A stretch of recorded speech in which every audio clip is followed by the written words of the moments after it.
Welcome back to the channel, Sunshines. This week's craft is inspired by the new year. I wanted to combine my new year goals with my love of junk journaling. Now, when I say my love of junk journaling, I've done it maybe a total of 4 times, so I'm no expert here, but I did enjoy it for a short period of time. Think of it kind of like a vision board junk journal, but instead of making like a big huge one for the whole year. So by the end of the year, I can actually say that I achieved a bunch of small goals to reach my big goals. I think this will help me focus each month and not be so overwhelmed, as well as doing it in a creative way that lets me unwind a bit. My take on junk journaling is this: there's no rules to abide by. It doesn't need to be perfect, and it kind of gives my brain a break in a sense of I'm not planning it too much. Aside from pulling out items that are similar in color, I'm forcing myself to not think too much while I'm doing this. So first up, I decided to choose 6 things I wanted to work on this month. Read 1 new book, train my curls, reach 500 subscribers on YouTube, beat Hogwarts Legacy, start singing lessons, and walk 30 minutes each day. In a little bit, I'll go into a little more detail about these goals, but I decided to type this up in Canva and also grabbed a few pics from there as well. I printed this out on cardstock paper so that it would be easier to work with, and I think it came out pretty cute. I just kept the purple, blue, green color scheme and put a little square rectangle backgrounds behind the graphics so that it's easier for me to cut. I threw in some Totoro stickers in as well because I love the movie, so I thought it was a cute addition to add to my pages. Like I said, I've done a few pages previous to this, so I just took out all of the supplies, like these random little stickers with quotes on them, these cardstock pieces. I buy the big pads of different themed cardstock pages whenever they go on sale for like $5. I personally get more enjoyment out of things that are on sale, full price. That don't make me happy. I just recently got these fun little gem and pearl stickers just to add some popping out elements to the page, as well as some fun little borders to help fill up the empty space. I think I got these from the dollar store. They have different kinds of things you could probably use in their art section. And I'll be using these Elmer glue sticks that go down as purple, but they dry clear. I like these ones because they're a little thicker, so they're easier to spread on large pieces of paper, and I can see where I'm rolling because of the purple aspect to it. Now these glue sticks are like 10 years old, so to help with that, I'll be using this double-sided tape to help with that thicker cardstock. Here are some pages I did about 2 years ago. For my first time doing a junk journal, I think they came out pretty cute, so I'll be using some techniques from those pages into this design. Now I'm starting with this adorable purple and gold snake pattern in honor of my Slytherin house because I'm evil. I'm just kidding. Does being put in the Slytherin house mean that I'm evil? I don't know. Someone tell me in the comments. I have no idea. It has like a gold foil to it, so I think this will be a good backdrop to start off with. I kind of want it to be displayed across both pages, so I'm just going to tilt it a little bit and try to crease the center the best I can. Since it is a heavier cardstock, I put down the tape first and then the glue in between.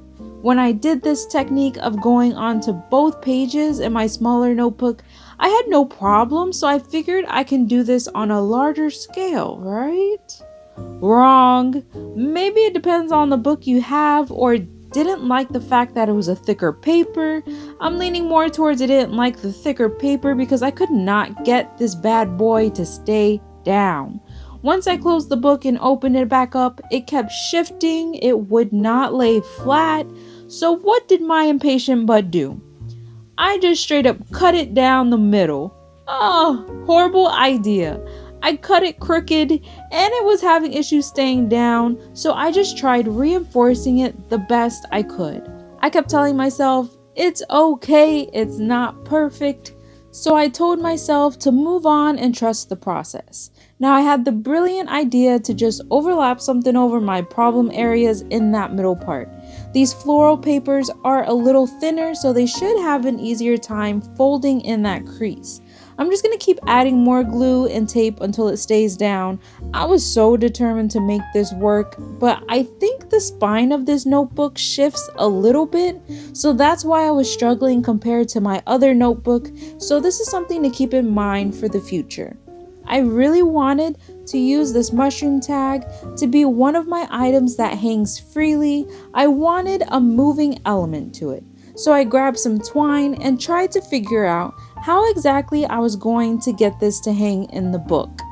I positioned my main elements onto the page just to make sure that I had enough room for everything. You'll see throughout the process, I will constantly be readjusting as I go since I don't have an exact plan for anything, but this was a great challenge for my brain since I'm a planner at heart. This helps me practice to go with the flow instead. If you never made a junk journal before, I highly recommend it because it allows your creativity to just run wild. Nothing is off limits, and you can keep it simple or make it as complex and filled with as much as your heart desires. What helped me was laying my main items out, and then after you're good with that layout, you can go ahead and add little accents to everything. Add stickers, add borders. I didn't use any here, but washi tape works great to keep things down while also being decorative.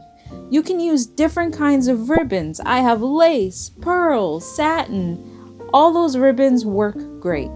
I definitely want to get more tools to experiment with as well. So I have those wax stamps where you melt the wax melts in that little scooper thing and you pour it onto the paper and use the stamp to create a cute pattern on it. I only have one design, so I need to buy some more. I could probably look at the art store maybe. The good ones are a little pricey, so if you have a place where you get yours that are a decent price, let me know in the comments because I'm on the hunt. Now to go a little more in depth of my goals, the first one is the kind of goal to relax and unwind. I chose to read one new book. I heard there's a few great sites you can get books from if you have a library card, so I'm excited to try that out.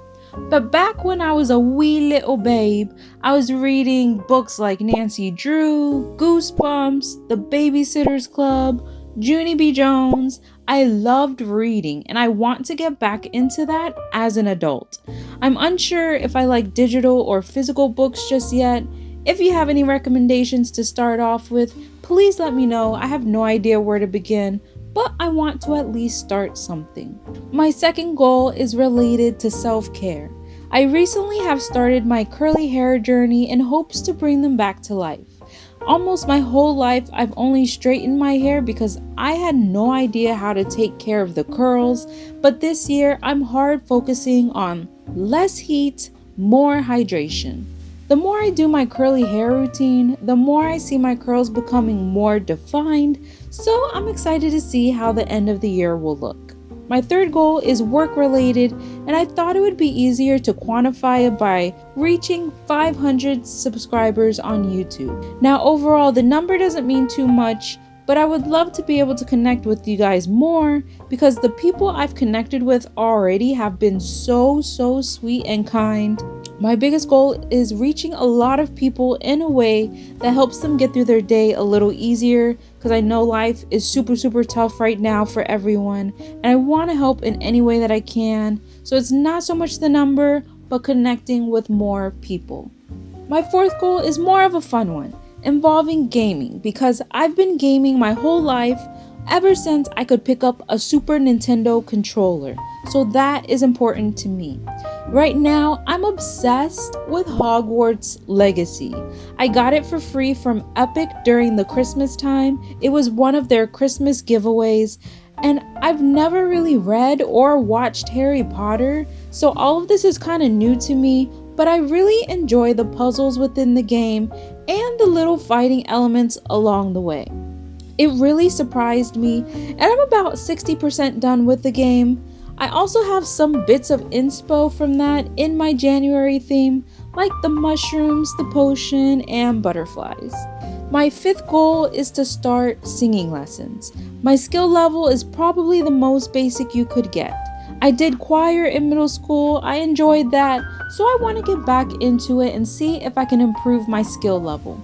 Music is so important to me, and it's the only thing that can truly turn the brain noise off, and it brings out a different side that I could not bring out on my own. So I'd like to improve on that and take my karaokeing to the next level. I want a voice of an angel. I want to go to karaoke night on Taco Tuesdays and watch people's jaws drop.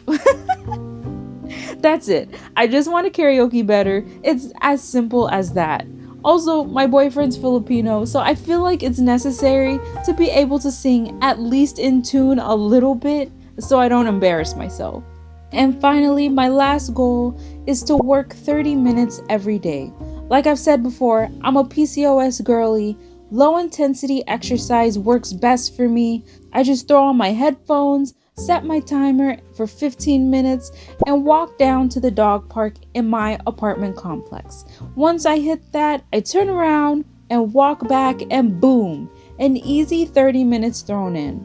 Could I go longer? Yes, but I don't want to put too much pressure. I want to be consistent, so 30 minutes each day add up pretty nicely over the week, and that's good enough for me. Some movement is always better than no movement if you also struggle with finding time to exercise. Now, I only had a few things left over to work with, so I was wondering how can I incorporate this piece? I figured maybe if I glued down the first piece of paper and punch a hole in it, I would be able to hang the mushroom tag off of it so it can freely hang. And much to my pleasure, it worked pretty well, so I was very excited.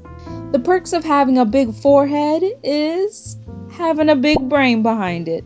5 heads stand up. If you know, you know. There's a bright side to everything. Since I figured that part out, I decided to add my lace border. I wanted to have this sit on top of everything else, which is why I made sure to glue down everything so that would be under it first.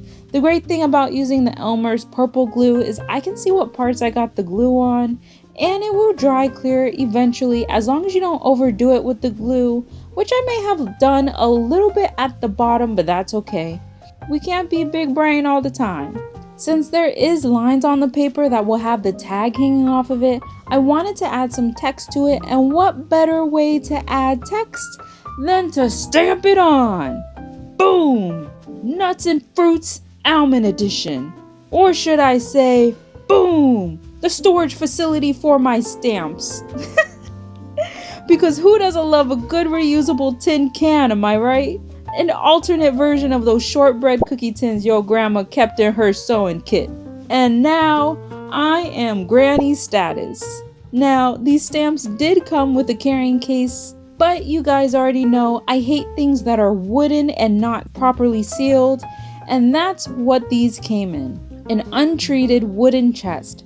On top of that, the hinges were already rusting, which is diabolical, so I tossed that thing so fast, ate my chocolate covered almonds, and threw these babies in the can instead. The only issue is it will take me 10 years to find the letters I need, but I love the mini ink pad it came with, and the stamps themselves work well for me, so no complaints here.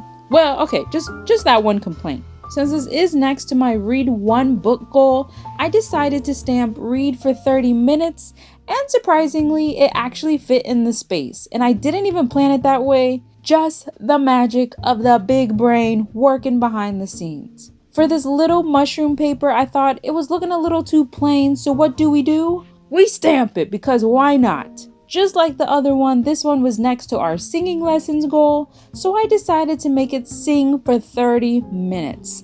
Boom, bam, fit perfectly. Did I plan it that way? No. Are the big brain angels watching over us? Absolutely. The junk journal gods work in mysterious ways. From here on out, I'm just filling up whatever empty space is left. Back when I was a peasant, I used to cut out each one of these flat pearls out of this pearl ribbon to use as little accents. But now I have adult money and forgot I can save myself the sweat and tears and buy them already cut out for my convenience. The only downfall is they're a little hard to grab because they're small, but it's most likely because these little mini pliers are made out what feels like freaking plastic. They're so flimsy, they wouldn't grab the pearls. The pearls were flying everywhere. They were flinging anywhere and everywhere. I lost so many trying to grab them. They were a pain in my you-know-what culo. But they're so adorable. I love adding them to my pages. I think I'm gonna add a little bit more in the empty space on the left, but I'll show you the final result right now. Oh my gosh, she is so gorgeous. I'm so excited to look at each month at the end of the year to see if I hit my goals and to see how cute the future pages will turn out. Like and subscribe if you'd like to see more content like this, because I'll be doing more monthly vision board-ish junk journaling for 2026. Thanks for hanging out. As always, love you guys. Bye.